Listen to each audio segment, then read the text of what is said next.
नमस्कार साथियों। बिहार शिक्षक भर्ती बीपीएससी टीआरई 4.0 के लिए 3000 पीआईक्यूज़ की श्रृंखला में आपका स्वागत है। आज का जो वीडियो है, आज के इस वीडियो में हम आपके लिए बीपीएससी टीआरई 3.0 में जीएस पार्ट सेकंड का जो टीजीटी में पेपर हुआ था 9 से 10 के लिए, उसमें 40 प्रश्न पूछे गए थे जो जीएस पार्ट के थे। उन्हीं का आज आपके लिए एक्सप्लेनेशन आंसर के साथ में लेके आए हैं। और साथ में इससे पहले इस सीरीज़ में 8 वीडियो आए थे और 8 के साथ में 9 वीडियो ये आए थे। और इसके अलावा हमने जो बीपीएससी टीआरई 3.0 के लिए टीआरई 1 से टीआरई 3 तक का जो 15 मार्च तक का जो पेपर हुआ था, वहाँ तक का हमने जो है, और साथ में हेड मास्टर है टीचर का करा के 2000 पीआईक्यूज़ की प्लेलिस्ट बनी थी। तो उस 2000 पीआईक्यूज़ की प्लेलिस्ट को भी हमने इसी सीरीज़ में शामिल कर लिया है। तो आप सभी लोग जितने भी अभ्यर्थी जीएस के प्रश्नों की प्रैक्टिस करना चाहते हैं, तो 3000 पीआईक्यूज़ की जो पूरी प्लेलिस्ट है आपको पूरा ये कंप्लीट करना है अपने सब्जेक्ट के हिसाब से। अगर पीआरटी के हैं तो आपको पूरा कंप्लीट करना है, बाकी अदर जिस तरीके से आपका सब्जेक्ट है तो आप उस हिसाब से इस सीरीज़ को पूरा कंप्लीट करना है। और प्रैक्टिस के लिए इससे बेस्ट क्वेश्चंस इस प्लेलिस्ट से हो नहीं सकते, क्योंकि सारे जो प्लेलिस्ट है इस प्लेलिस्ट में वही क्वेश्चन रखे गए हैं जो बीपीएससी ने अलग अलग शिक्षक भर्ती में अलग अलग पोस्ट के लिए प्रश्न पूछे हैं। अब आगे बढ़ते हैं, और आप सभी लोग सेशन को ज़्यादा से ज़्यादा लाइक शेयर कर दीजिएगा। कमेंट भी ज़रूर कीजिएगा कि आज की जो क्लास है वो कैसी लगी।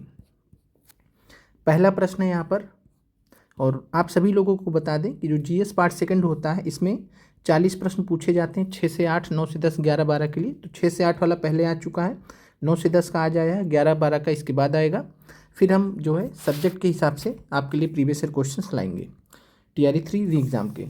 तो 40 में से 8 प्रश्न मैथ के आते हैं, और 8 प्रश्न मॉडर्न हिस्ट्री के आते हैं, 8 प्रश्न जियोग्राफी के आते हैं, 8 प्रश्न साइंस के आते हैं, और साथ में जो है 8 प्रश्न करंट अफेयर्स से, 8 प्रश्न करंट अफेयर्स से। तो ये जो प्रश्न है आप 40 प्रश्न, ये आप सभी के लिए बहुत महत्वपूर्ण हो जाते हैं। करंट के प्रश्नों से आपको ये सीखना है कि किस प्रकार के प्रश्न पूछे जाएंगे।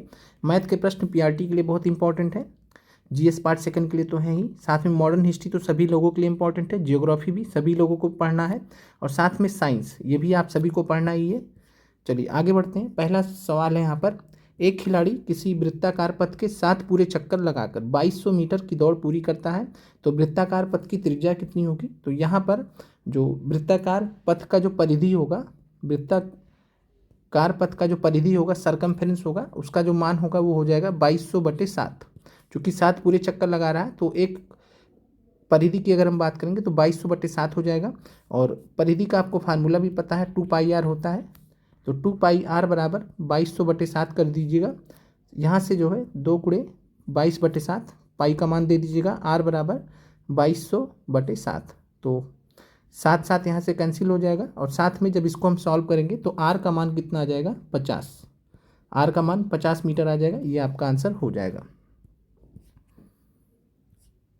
फिर अगला प्रश्न है, यदि किसी बेलन आकार टैंक की धारिता 1848 मीटर क्यूब है और उसके आधार का व्यास 14 मीटर हो, तो टैंक की गहराई कितनी होगी? तो टैंक की जो धारिता होती है उसी को हम वॉल्यूम कहते हैं, आयतन कहते हैं। तो यहाँ पे आयतन जो होता है बेलन का जो आयतन होता है वो कितना होता है? तो πr²h। यहाँ पर आपको व्यास दिया है, तो व्यास से हम त्रिज्या निकाल लेंगे, रेडियस। तो व्यास अगर 14 मीटर है, तो रेडियस कितना हो जाएगा? 7 मीटर। और टैंक की गहराई पता करनी है, तो यहाँ पर कुल मिला के हमें हाइट पता करना है। गहराई का मतलब हो गया हाइट पता करना हमें। तो यहाँ से πr²h ये फार्मूला होता है बेलन के आयतन का। तो πr²h बराबर 1848 ये मीटर क्यूब दिया गया है धारिता, जो कि इसी का आयतन है। तो यहाँ से हम पाई का मान 22/7 और r का मान 7 गुणे 7 और h का मान यहाँ पर हमें निकालना है। इसको हम सॉल्व कर लेंगे, तो यहाँ से h बराबर कितना हो जाएगा? तो 1848/22 गुणे 7, और यहाँ से हम 7 से डिवाइड कर देंगे तो जो 264 हो जाएगा। 22 को फर्दर 264 से डिवाइड कर देंगे तो ये 12, तो 12 मीटर इस प्रश्न का उत्तर हो जाएगा। आगे बढ़ते हैं। यदि किसी संख्या का 8वां भाग 30 है तो उस संख्या का 62% कितना होगा? तो 1/8 8 पार्ट जो दिया गया है, किसी संख्या का x मान लेते हैं, वो 30 है, तो x का मान कितना हो जाएगा? तो 8 उधर चला जाएगा तो हो जाएगा 240। अब आपको 240 का 62% निकालना है, उसी संख्या मतलब 240 संख्या है तो 62% 62% ऑफ 240 इस प्रकार से। और इसको हम जो है सॉल्व कर लेंगे तो ये हमारा आ जाएगा 148.8। तो 148.8 हो जाएगा इस प्रश्न का राइट उत्तर। आगे बढ़ते हैं। फिर अगला प्रश्न है, एक अधिकारी का वेतन 25% बढ़ा दिया गया। मान लीजिए 100 था तो 25% बढ़ाया गया, तो 100 का 25% 25 रुपये होता है, तो ये हो जाएगा 125। अब कह रहा है कि नए वेतन को कितना प्रतिशत घटा दिया जाए कि वह पुराने वेतन पर वापस आ जाए। यानी 125 से अब कहाँ जाना है, तो 125 से जाना है 100 पर। इसके लिए क्या करना पड़ेगा, 20% आप घटा दीजिए, चेक कर सकते हैं बाई ऑप्शन भी। 20% घटाएंगे, 125 का 20% कितना हो जाएगा, तो 10% हो जाएगा 12.5 और 20% हो जाएगा 25 रुपये। तो कुल मिलाकर यहाँ पर आप देखेंगे तो 125 का जो 20% है वो 25 रुपीज़ हो जाएगा। तो ये घट के वापस से 100 रुपये आ जाएगा। यानी जो पुराना वेतन है 100 रुपये था, माना था जो हमने, वही वापस आ गया। तो यहाँ पे 20% क्या करना पड़ेगा, घटाना पड़ेगा। फिर अगला प्रश्न है, -2/3 के पावर -3 को किस संख्या से विभाजित किया जाए कि भागफल 4/9 के पावर -2 हो। तो यहाँ पर दिए गए विकल्पों के हिसाब से आप चेक कर सकते हैं, सबसे बेहतर तरीका है। और यहाँ पर आंसर जो है इसका बी है, तो हम आपको इसका चेक करके बता दे रहे हैं कि इस प्रश्न में जो है -2/3 के पावर 3 -3, और इसको हमें डिवाइड करना है किससे, तो ये हमारा आंसर है। तो इसी से विभाजित किए होंगे, तो इस प्रकार से। और चूंकि यहाँ प्लस मतलब नीचे है तो इसको हम ऊपर भी ले जा सकते हैं। तो जब ऊपर ले जाएंगे तो अगले स्टेप में क्या हो जाएगा, अगले स्टेप में ये कुछ इस तरीके से हो जाएगा।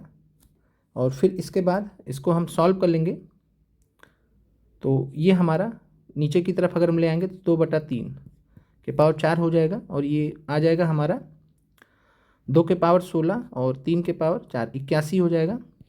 और इसको हम क्या लिख सकते हैं, तो 1/4/9 का स्क्वायर, और 1 तो ऊपर जाके क्या हो जाएगा, तो ये 4/9 के पावर -2। तो ये हमारा ये वेरीफाई भी हो जाएगा, भागफल भी आ जाएगा इस प्रकार से। तो ये प्रश्न आपका बाई ऑप्शन आप कर सकते थे। आगे बढ़ते हैं। फिर प्रश्न है, यदि x + 1/x के पावर 5 है बराबर 5 है, तो x के पावर 4 + 1/x के पावर 4 का मान निकालना है। ऐसे प्रश्न आपने बहुत निकाले होंगे।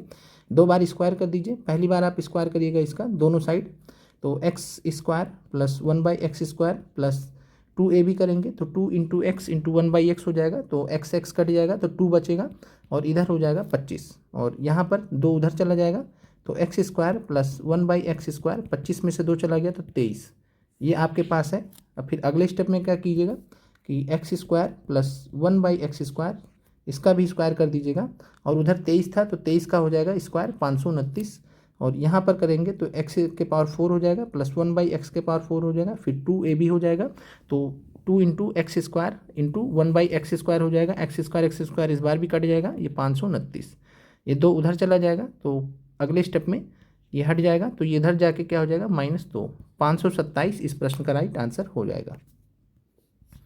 फिर प्रश्न है, एक थैले में 5 रुपये, 2 रुपये और 1 रुपये के सिक्के 2, 3, 4 के अनुपात में है। सभी सिक्कों का कुल मूल्य 2000 रुपये है, तो 2 रुपये के कितने सिक्के होंगे।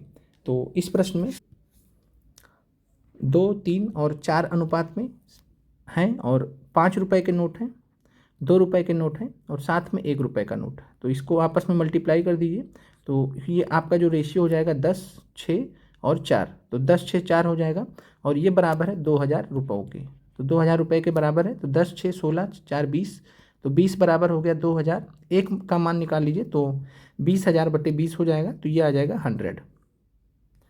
तो ये आ जाएगा 100 आ जाएगा। फिर आपको क्या करना है, जो है संख्या पता लगाने के लिए कि 5 रुपये के कितने सिक्के रहे होंगे। तो 5 रुपये के कितने सिक्के रहे होंगे, तो एक का मान 100 है, तो 2 का मान 200 हो जाएगा। तो 5 रुपीज़ के जो है 200 कॉइन रहे होंगे। फिर 2 रुपये के जो है 3 है यहाँ पर, तो 300 हो जाएगा, 3 × 100 300 हो जाएगा। तो 2 रुपये के जो है 300 कॉइन होंगे, और 1 रुपये की अगर हम बात करें तो 400 कॉइन, 1 रुपये के 400 कॉइन। इसको आप सॉल्व भी कर सकते हैं। 400 रुपये ही हो गए, ये 3 दूना 600 हो गए, और ये 5 दूनी 100 हो गए, तो ये आपका टोटल 2000 रुपीज़ भी आ जाएगा। तो यहाँ 2 रुपये के कितने सिक्के पूछे गए हैं, तो आंसर था 300, और चूंकि 300 यहाँ विकल्प में दिया नहीं गया, तो इसलिए इसका आंसर हो जाएगा उपयुक्त में से कोई नहीं। फिर अगला प्रश्न है, एक समबाहुभुज का अंतः कोण उसके बहिष कोण से 108 डिग्री अधिक है, इस बहुभुज में कितनी भुजाएं हैं। थोड़ा टफ प्रश्न इसमें पूछा गया है, आप सोल्यूशन एक बार देख लीजिए जिनको भी देखना हो, फिर इसके बाद हम जीएस के प्रश्नों पर चलते हैं। तो यहाँ पर दो प्रकार के फार्मूले होते हैं, वो आपको ध्यान रखना है। रेगुलर पॉलीगन के लिए जो होता है, बहुभुज होता है, उसके लिए जो एक्सटीरियर एंगल का फार्मूला होता है, उसका फार्मूला होता है, बाहरी जो एंगल होता है एक्सटीरियर एंगल, उसका फार्मूला होता है 360/n, और इंटीरियर जो आंतरिक कोण होता है उसका फार्मूला होता है 180n-2/n। इस तरीके से कुछ फार्मूला होता है। अब यहाँ पर डिफरेंस बोला है कि अंतः कोण जो है बहिष कोण से 108 ज़्यादा है, तो अंतः कोण जो है बहिष कोण से 108 ज़्यादा है, तो वहाँ पर जो आपका फार्मूला बनेगा वो आपका बनेगा interior angle minus exterior angle, और ये हो जाएगा 108 डिग्री के। तो इंटीरियर एंगल का फार्मूला हो जाएगा n-2 180/n, और ये हो जाएगा माइनस का 360/n बराबर 108।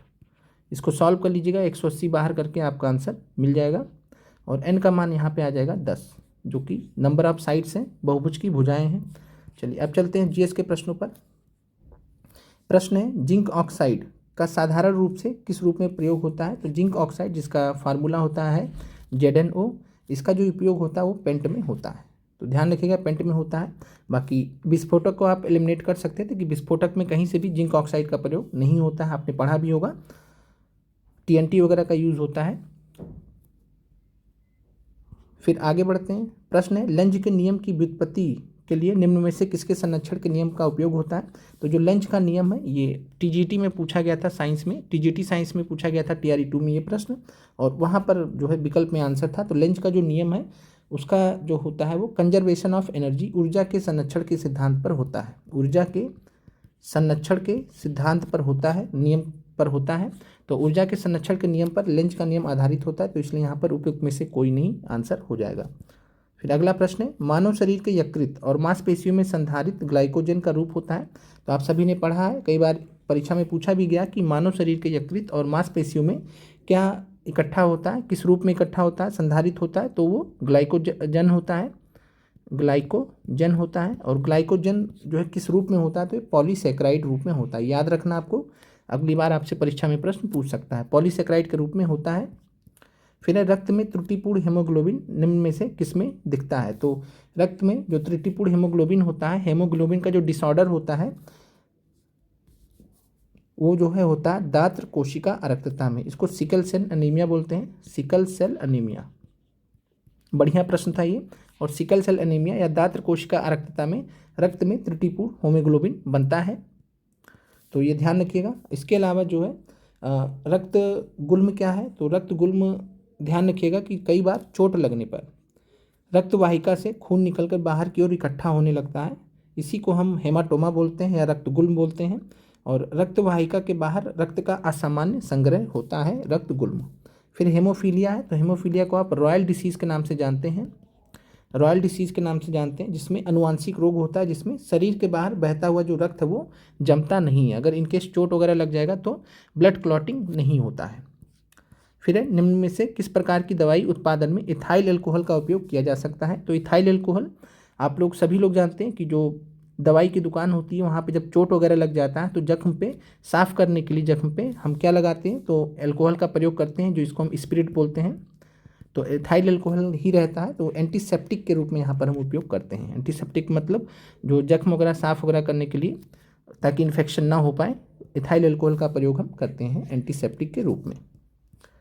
फिर अगला प्रश्न आपका, इस प्रश्न का जो उत्तर है 340 मीटर पर सेकंड है। यहाँ पे जो चेंज है, चेंज नहीं होगा, तो जो पहले 15 डिग्री सेल्सियस एवं 380 mm दाब पर ध्वनि वेग 340 मीटर पर सेकंड है, ताप को अपरिवर्तित रखते हुए दाब को दोगुना कर दिया गया है, तो ध्वनि वेग का मान कितना होगा, तो 340 ही रहेगा। फिर अगला प्रश्न है, यदि एक जीवाणिक कोशिका प्रत्येक 15 मिनट में विभक्त होती है तो 2 घंटे में कितने जीवाणिक निर्मित होंगे। तो कोई बैक्टीरियम सेल है, और बैक्टीरियम सेल की यहाँ पे बात किया जा रहा है कि हर 15 मिनट में डबल हो रहा है, हर 15 मिनट में डबल हो रहा है, 2 घंटे में पूछ रहा है, तो 15 15 पहला केस होगा कि मान लीजिए एक था 15 मिनट पे क्या हो जाएगा, 2 हो जाएगा। 30 मिनट पे क्या हो जाएगा, 4 हो जाएगा। 2 का 4 हो जाएगा। 45 मिनट में क्या हो जाएगा, 4 का 8 हो जाएगा। ऐसे 60 पर क्या हो जाएगा, 8 का 16 हो जाएगा। तो कुल मिला के 15 8 120 होता है। तो 8 इंटरवल हमें मिलेंगे। तो 2 के पावर 8 कर दीजिए, 256 आंसर आ जाएगा। नहीं तो फिर इस तरीके से भी आप निकाल सकते हैं। जैसे 75 पे कितना हो जाएगा, 16 दूनी 32 हो जाएगा। फिर उसके बाद 90 पे कितना हो जाएगा, तो 32 दूना 64। उसके बाद 105 पे कितना हो जाएगा, तो 64 दूना 128। और 120 पे कितना हो जाएगा, 128 दूना 256। इस तरीके से भी निकाल सकते हैं। या फिर 2 के पावर 8 सिंपली कर दीजिए। 15-15 मिनट के 8 इंटरवल बनेंगे, 15-15 8 इंटरवल बनेंगे टोटल। और हर में डबल हो रहा है, तो 2 के पावर 8 256 इस प्रश्न का उत्तर हो जाएगा। अगला प्रश्न है, पौधे एवं पशु कोशिकाओं में अंतर निम्न में से किस संरचना में स्पष्ट होता है। तो बहुत आसान प्रश्न था, आप सभी ने पढ़ा भी एनसीईआरटी में कि पौधे और पशु कोशिका, प्लांट और एनिमल सेल में फ़र्क किसका होता है। तो फर्क होता है कोशिका भित्ति का, जिसको हम प्लांट सेल कहते हैं, सेल वॉल कहते हैं। तो सेल वॉल की अगर हम बात करें तो सेल वॉल जो है, ये कोशिका भित्ति जो होता है, ये पौधे में पाया जाता है, पशु में नहीं पाया जाता है। आगे बढ़ते हैं। फिर यहाँ पे करंट अफेयर्स का प्रश्न है, देख लीजिए, बाकी इसको डिस्कस नहीं करेंगे। और आपको कुछ मिला के तरीका आपको समझना है कि किस प्रकार के प्रश्न आपके करंट अफेयर से आते हैं।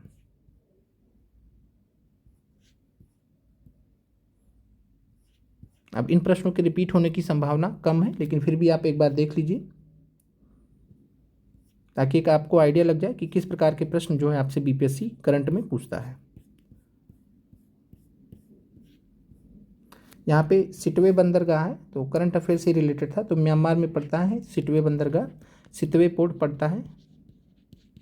जीएस के पॉइंट ऑफ व्यू से भी ध्यान रखिए। फिर अगला प्रश्न है, गंगा डेल्टा के सदाबहार वन क्षेत्र को क्या कहते हैं। तो आपने पढ़ा भी है कि गंगा डेल्टा का जो सदाबहार वन क्षेत्र होता है, सुंदरवन डेल्टा के नाम से भी जाना जाता है। तो सुंदरवन का जो क्षेत्र है वो नेशनल पार्क भी है, बायोस्फीयर रिजर्व भी है। और इसको हम सुंदरी वृक्षों के नाम से इसका वन नाम पड़ा है, सुंदरवन। सुंदरी वृक्ष कौन से वृक्ष होते हैं, तो ये मैंग्रोव वृक्ष होते हैं, जो समुद्री जल में इनका ग्रोथ होता है। और साथ में जो मैंग्रोव वृक्ष होते हैं, सुनामी वगैरह से रक्षा करने में बहुत हेल्पफुल होते हैं। फिर है, बिहार की कौन सी नदी अपना नाम मार्ग परिवर्तित करने के लिए जानी जाती है। तो इस साल भी खूब अपना जो है मार्ग चेंज किया है, नाम है कोसी, जिसको बिहार का शोक कहते हैं। इस बार भी बिहार का शोक बन के आई थी, बहुत ज़्यादा नुकसान हुआ। फिर है, वृक्ष की जड़ों को मृदा से पानी कैसे मिलता है। तो वृक्ष की जड़ों को मृदा से पानी जो मिलता है वो केशिका जल के फॉर्म में मिलता है, कैपिलरी वाटर का फिनोमिना होता है, उसी में मिलता है। और इसमें अगर हम बात करें तो जो केशिका जल होता है, मृदा कणों के मध्य उपस्थित केशिकाओं में पाया जाने वाला जल होता है। तो केशिका जल क्या होता है, तो मृदा के जो कण होते हैं उनके मध्य उपस्थित जो छिद्र होते हैं, केशिका होते हैं, उनमें जो जल पाया जाता है उन्हीं को हम केशिका जल कहते हैं। और वृक्षों की जड़ों को मृदा से पानी केशिका जल के माध्यम से मिलता है। बढ़िया प्रश्न था और रिपीटेड भी है ये सवाल, इससे पहले भी कई बार पूछा गया है।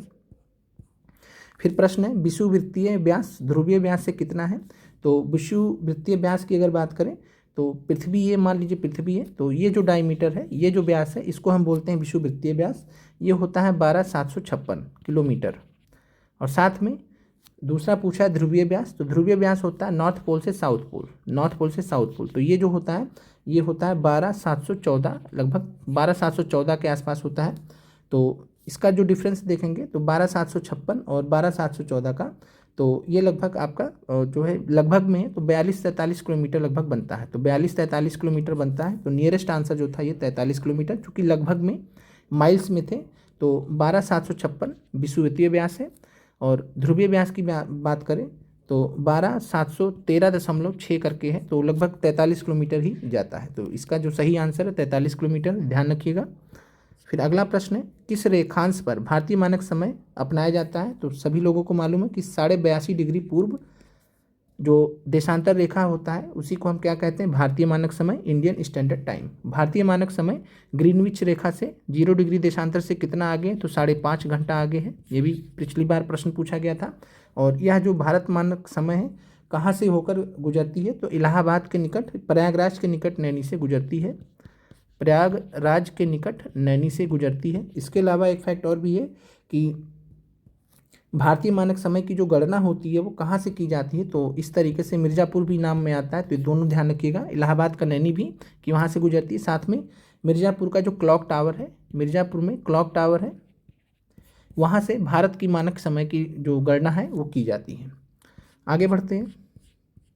भारत में हरित क्रांति का श्रेय किसे जाता है, तो भारत में हरित क्रांति का श्रेय जो हुआ डॉक्टर एम.एस. स्वामीनाथन को जाता है, सभी लोगों को मालूम है। विश्व में हरित क्रांति का श्रेय किसे जाता है, तो नॉर्मन बोरलॉग को, नॉर्मन बोरलॉग को जाता है। आप इनको भी जानते होंगे, नॉर्मन बोरलॉग को विश्व में हरित क्रांति के जनक थे अमेरिका में। फिर बात करते हैं डॉक्टर वर्गीस कुरियन की, तो डॉक्टर वर्गीस कुरियन जो है ये श्वेत क्रांति के जनक है, भारत में श्वेत क्रांति के जनक हैं, और इनके प्रयास से जो है जो दुग्ध उत्पादन है उसमें भारत नंबर 1 पर आ गया। तो दुग्ध उत्पादन में इन्होंने भारत को नंबर 1 बनाया था। तो श्वेत क्रांति के जो जनक हैं दुग्ध उत्पादन से रिलेटेड डॉक्टर वर्गीस कुरियन है। इसके अलावा सुंदरलाल बहुगुणा की बात करें तो ये जो है उत्तराखंड में चिपको आंदोलन हुआ था, चिपको आंदोलन के नेता थे, चिपको आंदोलन के नेता थे सुंदरलाल बहुगुणा। फिर अगला प्रश्न है, भारत की सबसे ऊंची पर्वत श्रेणी कौन सी है, तो आसान प्रश्न है, आप सभी को मालूम भी है, हमने पढ़ाया भी है आपको कि भारत की जो सबसे ऊंची पर्वत श्रेणी है वो है K2। तो भारत की सबसे ऊंची पर्वत श्रेणी K2 है। और चूंकि जो K2 है आपको मालूम है कि ये किसका पार्ट है, तो काराकोरम का पार्ट है। और काराकोरम आपको पता है सभी को किसका पार्ट है, ट्रांस हिमालय का, ट्रांस हिमालय का। अब मान लीजिए कि आपका प्रश्न में आ जाए कि हिमालय की पर्वत श्रेणी और वहाँ पे K2 ना दिया हो, तो उस केस में जो है ध्यान रखिएगा, तो कंचनजंगा आंसर हो जाएगा कि हिमालय में भारत की जो है हिमालय में सबसे ऊंची चोटी, उस केस में कंचनजंगा होगा, हिमालय का भारत में उस केस में कंचनजंगा होगा। जैसे आपने 3 प्रकार के हिमालय पढ़े हैं, तो उस हिमालय में अगर हम बात करेंगे वो भी भारत में बात करेंगे तब वहाँ कंचनजंगा, नहीं तो जब भारत की जब सबसे ऊंची पर्वत श्रेणी पूछी जाएगी तो हर केस में आंसर क्या होगा, K2 होगा, जो कि POK वाले क्षेत्र में पड़ता है।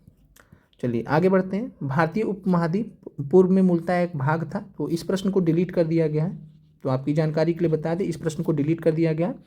लेकिन इस प्रश्न का जो नियरेस्ट सही आंसर होता हमारे हिसाब से वो गोंडवाना लैंड होता। इस कॉन्सेप्ट को थोड़ा सा समझ लीजिए कि अगली बार अगर ऐसा कुछ प्रश्न आए तो आपका गलत ना हो।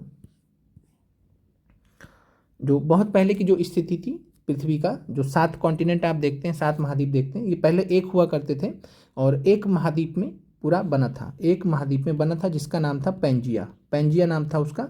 एक सुपर कॉन्टिनेंट था, एक बहुत बृहद महाद्वीप था और इसके चारों तरफ पानी इकट्ठा था जिसको हम पैंथालसा बोलते थे, पैंथालसा।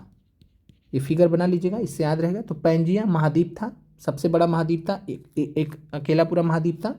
पैंथालसा क्या था, तो पैंथालसा ये सुपर ओशियन था, महासमुद्र था। तो ये महाद्वीप था और ये महासमुद्र था पैंथालसा। फिर जो है क्या हुआ, जो ये पैंजिया है 2 भाग में टूट गया, पैंजिया है 2 भाग में टूट गया। जो ऊपर वाला भाग था, उत्तरी भाग था, उसको हम अंगारा लैंड बोलते हैं, अंगारा लैंड बोलते हैं। और जो नीचे का जो भाग था गोंडवाना लैंड। तो जो दक्षिण अमेरिका देखते हैं, अफ्रीका महाद्वीप देखते हैं, ऑस्ट्रेलिया देखते हैं, साथ में भारत का जो उप महाद्वीप है उसको जो आप देखते हैं किसका पार्ट है, तो गोंडवाना लैंड का पार्ट है। तो ध्यान रखिएगा आगे के लिए। बाकी ये प्रश्न डिलीट कर दिया गया है, अब कारण आयोग ही जानता है, वैसे इस प्रश्न को डिलीट नहीं किया जाना चाहिए था हमारे हिसाब से। चलिए आते हैं, बिहार में 1857 की क्रांति का किसने नेतृत्व किया था, तो इससे आसान और जो है अच्छा प्रश्न आपको मिलेगा नहीं फ्री का, तो कुंवर सिंह आप सभी लोग जानते हैं। फिर तात्या टोपे की बात करें तो तात्या टोपे जो है कमांडर इन चीफ थे नाना साहब के, और नाना साहब ने कहाँ लीड किया था, तो कानपुर में। और नाना साहब ने अपने आप को मुगल बादशाह का पेशवा घोषित किया था, मुगल बादशाह का पेशवा अपने आप को घोषित किया था, ये भी प्रश्न कई बार पूछा गया है। इसके अलावा नाना साहब के सलाहकार कौन थे, तो अजीमुल्ला खान, अजीमुल्ला खान थे। चलिए अगले प्रश्न पे चलते हैं। प्रश्न है, राष्ट्रवाद की आध्यात्मिक दिशा किसके द्वारा लोकप्रिय बनाया गया था, तो जब भी ध्यान रखिएगा स्पिरिचुअल नेशनलिज्म की बात आएगा, स्पिरिचुअल नेशनलिज्म, स्पिरिचुअल नेशनलिज्म की जब भी बात आएगा, आध्यात्मिक राष्ट्रवाद की जब भी बात आएगा, तब आपका आंसर हो जाएगा स्वामी विवेकानंद। स्वामी विवेकानंद ने राष्ट्रवाद की आध्यात्मिक दिशा का जो विचार है उसको लोकप्रिय बनाया था पूरे विश्व में और भारत में भी। राजा राम मोहन राय जी के बारे में जानते हैं कि प्रथम आधुनिक व्यक्ति थे भारत के, आधुनिक भारत के निर्माता भी थे, और डिटेल में इनके बारे में हमने आपको पढ़ाया भी है, शॉर्ट्स में भी इनके बारे में हमने बताया है। फिर अगला प्रश्न है, भारत के स्वतंत्रता आंदोलन के दौरान गहन राष्ट्रवादी विचारों का किस समाचार पत्र द्वारा प्रचारित किया जाता था। तो भारत के स्वतंत्रता आंदोलन की अगर हम बात करें तो अमृत बाजार पत्रिका यहाँ पर देख सकते हैं। अमृत बाजार पत्रिका किसके द्वारा स्थापित की गई थी। तो अमृत बाजार पत्रिका 1868 में शिशिर कुमार घोष थे और उनके भाई थे। तो शिशिर कुमार घोष से रिलेटेड पत्रिका है। शिशिर कुमार घोष ने अमृत बाजार पत्रिका को 1878 में जब वर्नाकुलर प्रेस एक्ट आया था तो अपनी अमृत बाजार पत्रिका को सीधे अंग्रेजी में कन्वर्ट कर दिया था, ताकि इनके ऊपर जो है वर्नाकुलर प्रेस का जो कानून है वो लागू ना हो। क्योंकि वर्नाकुलर प्रेस एक्ट जो 1878 में लॉर्ड लिटन ने लगाया था, वो कुल मिलाकर जो भारतीय भाषा वाले अखबार थे उन्हीं पर लगता था। तो इन्होंने अपना सीधे अंग्रेजी में ही कर लिया। पहले अंग्रेजी और बंगाली में छपता था, फिर बाद में उसको 1878 में अंग्रेजी में कर लिया। इसके अलावा शिशिर कुमार घोष जो है इंडिया लीग के लिए जाने जाते हैं। तो इंडिया लीग की स्थापना की थी शिशिर कुमार घोष ने 1875 में। ये भी याद रखिएगा, 1875 में शिशिर कुमार घोष ने इंडिया लीग की स्थापना की थी। पायनियर की बात करें तो पायनियर 1865 में इलाहाबाद में 1865 में प्रयागराज इलाहाबाद में जॉर्ज एलन ने स्टार्ट किया था। याद रखिएगा, पूछा जा सकता है आपसे। स्टेट्समैन की बात करें तो स्टेट्समैन का जो मतलब इसके संस्थापक थे वो थे रॉबर्ट नाइट। आगे बढ़ते हैं। अगला प्रश्न आपका, 1918 में अहमदाबाद के मिल मालिकों और मजदूरों के मध्य विवाद में किसने हस्तक्षेप किया था। तो आप सभी को मालूम है कि अहमदाबाद मिल स्ट्राइक से रिलेटेड है महात्मा गांधी जी, और इससे पहले 1917 में इन्होंने चंपारण किया था। 1918 में अहमदाबाद सत्याग्रह किया। तो अहमदाबाद पहला भूख हड़ताल भी था गांधी जी का चंपारण सत्याग्रह के बाद। फिर उसके बाद जो है अहमदाबाद के बाद खेड़ा सत्याग्रह। तो कुल मिलाकर इसको आपको ध्यान रखना, पहले चंपारण आया, फिर अहमदाबाद आया, फिर खेड़ा आया। बात करें वल्लभ भाई पटेल की तो ये बारदोली सत्याग्रह के लिए जाने जाते हैं। बारदोली सत्याग्रह 1928 में गुजरात में इन्होंने लीड किया था। तो बारदोली सत्याग्रह से रिलेटेड कौन है, वल्लभ भाई पटेल। आगे बढ़ते हैं। प्रश्न है, बिहार के किस वामपंथी नेता ने बिहार प्रांतीय किसान सभा को लोकप्रिय बनाया था। तो आप सभी लोगों को मालूम है कि बिहार प्रांतीय किसान सभा की स्थापना की थी स्वामी सहजानंद सरस्वती ने। और सहजानंद सरस्वती ने जो है सारण जिला छपरा जो आप जानते हैं सारण जिला, तो सारण जिले में सोनपुर का मेला हुआ था। तो सोनपुर मेले में सारण जिले में सहजानंद सरस्वती जी ने बिहार प्रांतीय किसान सभा की स्थापना की थी। कब किया था, तो दिसंबर 1929 में किया था। और कार्यानंद शर्मा साथ में जो है इस संस्था से जुड़े थे। तो कार्यानंद शर्मा वामपंथी विचारधारा के नेता थे जो इस संस्था से जुड़े थे, और जब स्थापना हुई थी तब से जुड़े थे। तो इस प्रश्न का आंसर हो जाएगा कार्यानंद शर्मा। बाकी वधवाराम और पीसी जोशी इस सभा से बिल्कुल भी नहीं जुड़े थे, दूर दूर तक इनका कोई संबंध नहीं था। इसके अलावा आप लोग ध्यान रखिएगा कि जदुनंदन शर्मा भी बिहार प्रांतीय किसान सभा से जुड़े थे। आगे बढ़ते हैं। प्रश्न है, मुद्दीमान कमेटी को किसकी कार्यप्रणाली पर रिपोर्ट देने के लिए नियुक्त किया गया था। तो मुद्दीमान कमेटी का बात करें तो द्वैत प्रणाली से रिलेटेड था। 1924 में आया था ये, और इसका काम था कि जो 1919 में जो कानून आया था भारत शासन अधिनियम, जो जिसको हम मोंटेग्यू चेम्सफोर्ड सुधार भी कहते हैं, तो उसमें द्वैत प्रणाली की कॉन्सेप्ट आया था। किसके लिए, तो राज्यों के लिए आया था, प्रांतों के लिए आया था। तो प्रांतों में द्वैत शासन का अध्ययन करना था, इनका काम था। 1924 में स्थापित हुआ था मुद्दीमान कमेटी, और इसके अध्यक्ष थे अलेक्जेंडर मुद्दीमान। अगला प्रश्न है, भारत में वह महान एकता करता था जिसने केवल दूसरों को सहिष्णु ही नहीं बनाया अपितु उनको अपने मित्रों और साथियों में आपसी जिम्मेदारी के साथ स्वीकार कराया था। यह किसने कहा था। तो यहाँ पर अगर बात करें तो स्टेटमेंट दिए गए विकल्पों में से किसी ने नहीं कहा, लेकिन ये जिससे जुड़ा है तो हम बता दें महात्मा गांधी के लिए स्टेटमेंट जुड़ा है। महात्मा गांधी से ये स्टेटमेंट जुड़ा है। तो याद रखिएगा कि ये स्टेटमेंट किससे जुड़ा है, तो महात्मा गांधी से जुड़ा है। फिर प्रश्न है, देश से बाहर स्वतंत्र भारत की अस्थायी सरकार को संगठित करने में कौन आगे बढ़ा था। तो प्रोविजनल गवर्नमेंट की यहाँ पे बात किया जा रहा है, लेकिन यहाँ पे थोड़ा सा आश्चर्य हुआ हमें इस चीज़ को देखकर कि प्रोविजनल गवर्नमेंट की यहाँ पर बात किया गया है। और इस प्रश्न में जो है आंसर जो आयोग ने माना वो माना है रास बिहारी बोस भी प्रोविजनल गवर्नमेंट से जुड़े थे। लेकिन प्रोविजनल गवर्नमेंट आप सभी ने पढ़ा भी है कि सुभाष चंद्र बोस ने 21 अक्टूबर 1943 को सिंगापुर में 21 अक्टूबर 1943 को सिंगापुर में प्रोविजनल गवर्नमेंट, अस्थायी सरकार की जो है स्थापना की थी भारत स्वतंत्र भारत के। Provisional government of free India का स्थापना किया था सुभाष चंद्र बोस ने। तो सुभाष चंद्र बोस ने किया था, तो इसलिए इस प्रश्न का जो ज़्यादा बेहतर आंसर है हमारे हिसाब से सुभाष चंद्र बोस होना चाहिए। अगर एक से अधिक का केस लेंगे तो उस केस में राजा महेंद्र प्रताप सिंह को भी कंसीडर किया जा सकता है, क्योंकि जब आप पढ़ते हैं तो राजा महेंद्र प्रताप सिंह के बारे में जो है आप सभी ने पढ़ा भी होगा शायद कि 1 दिसंबर 1915 को काबुल अफगानिस्तान में राजा महेंद्र प्रताप ने स्थापना किया था भारत की अंतरिम सरकार का, प्रोविजनल गवर्नमेंट वो भी थी। तो राजा महेंद्र प्रताप उस प्रकार से आंसर हो जाएंगे। लेकिन फ्री इंडिया की जब बात आएगी, provisional government of free India, provisional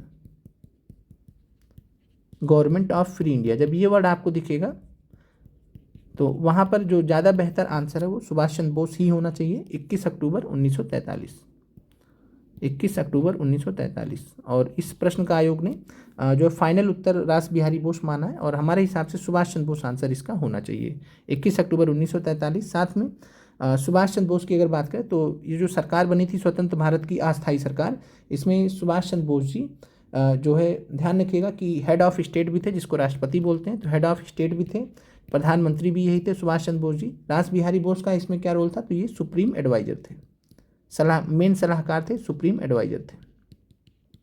तो यहाँ पे अगर दोनों लोग को लेता आंसर तो आयोग एक से अधिक हो जाता, लेकिन अगर एक पर्सन को आंसर यहाँ पे लेना तो उस केस में सुभाष चंद्र बोस यहाँ पे बेस्ट आंसर होता, लेकिन आयोग ने आंसर रास बिहारी बोस माना है।